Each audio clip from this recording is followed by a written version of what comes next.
Před týdnem v Benátkách nad Jizerou si volejbalisté ostravského DHL připsali první prohru v extralize. Bylo to druhé utkání, ve kterém DHL nemohlo počítat s nejlepším univerzálem soutěže Radkem Motisem.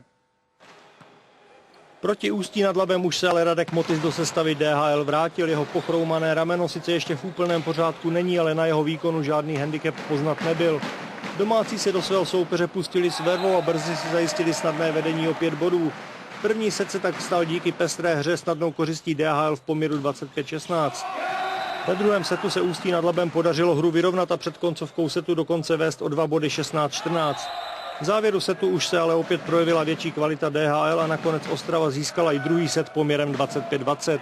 Ústí nad Labem na zvrat v žádném případě nemělo a v posledním setu zcela odpadlo. Dokonce to dlouho vypadalo, že se Severočeši nedostanou ani přes dvouciferné skóre.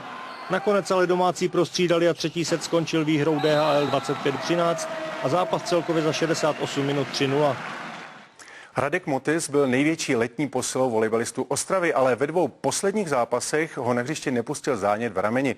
Také kvůli jeho nepřítomnosti prohrál DHL první zápas sezóny v Benátkách nad Jizerou. Proti Ústí nad Labem už Motis hrál a pomohl ke snadné výhře.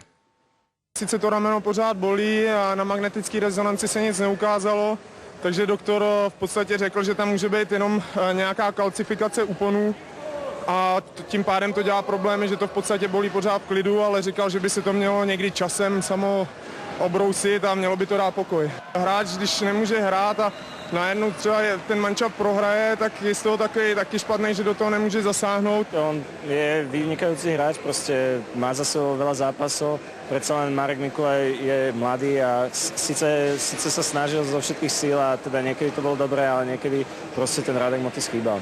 Je vidět na něm, že ještě není rozehraný, ale říkám, prostě ten mančap se sklidnil, my jsme dělali hrozně chyby.